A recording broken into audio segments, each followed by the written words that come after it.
from the inside, it's very hard to know who you are. And one of the interesting things is how people go a bit mad when they've spent too long alone. If you spend a long time alone, you don't know, certain thoughts go a little too far. And one of the great things about company, why do we need other people? Just to be able to kind of hold us slightly in check in small ways and large. They kind of go, no, that thought is getting a little too extreme, whatever. They define us. But also, the other thing that people help us to do, other people, is give us a compact sense of who we are that eludes us. So I see you and I go, there's Chris. Now, when you're all alone, you don't think you're Chris. You just think, I'm consciousness in the universe. I'm just a giant net that's capturing thoughts and impressions. You don't know that you have a name, a beginning, a middle, or an end, etc. And when we're in company, people go, oh, you're that guy who does this, or, so other people's caricatured vision of us is actually quite helpful to us because you think, oh, I'm that relatively simple soul that other unifies us, gives us a sense of story. Yeah. And also because, if I look at you, you look unified. You've got two eyes, a nose, a mouth, etc. You're relatively compact, etc. But inside you, turmoil. You don't feel any of that. It's a vast, shapeless landscape. Is this is self-esteem related to imposter syndrome? I think imposter syndrome was already something that I was seeing a lot of, and now I'm seeing more about increasingly this sense that the world expects something of me that maybe I've even actually done previously, but I'm scared about whether or not I'm going to be able to deliver it. Look, I know imposter syndrome causes people problems, but I'm reassured if somebody suffers from imposter syndrome. It's a sign of honesty. It's a sign of self-awareness. Of course, it has its extreme versions, which causes people a lot of pain.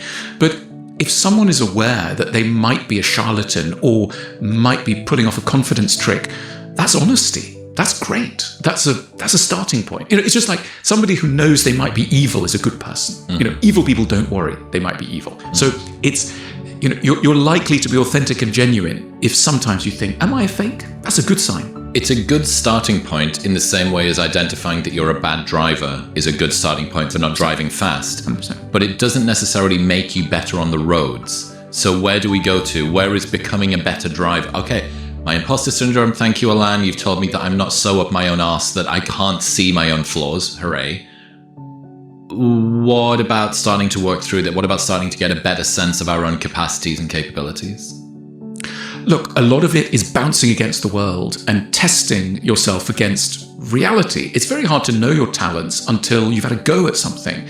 And I think we all have this sense sometimes that some things come more easily to us than to others. I don't know how great tennis players start, but they must have a sense, ooh, I was able to hit that ball and that worked quite well. Or a great writer is able to think, I was able to pull off quite a nice little sentence there. And that's the beginning of a kind of growing confidence. And you need that kind of start. And I think a good life doesn't require you to do everything. It requires you to do the things that you feel you're capable of and that you're especially good at.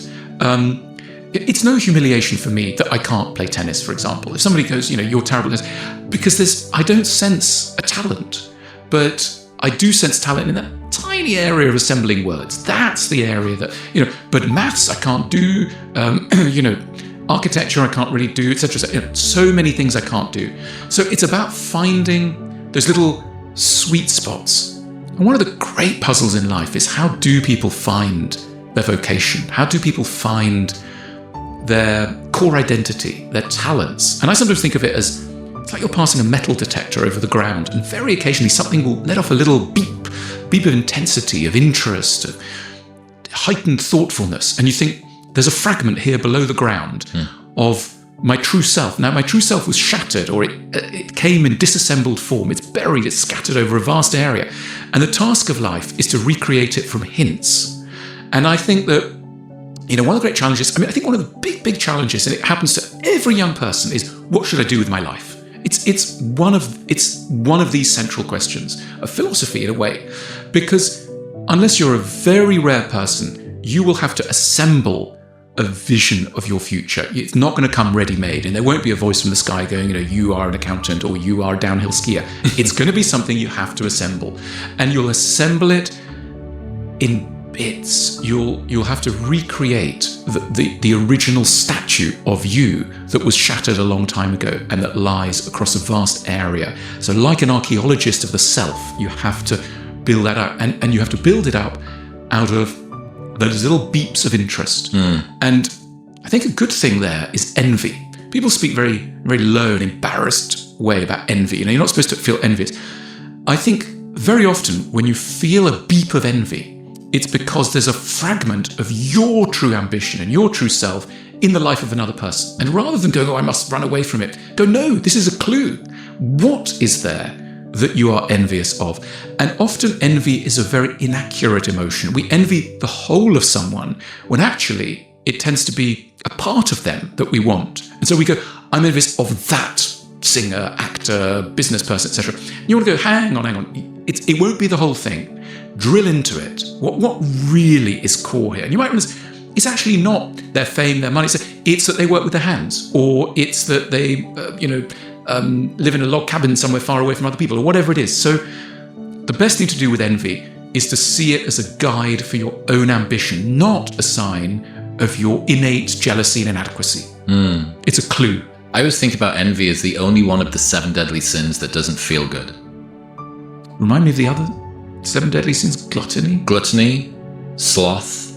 Sloth doesn't feel good.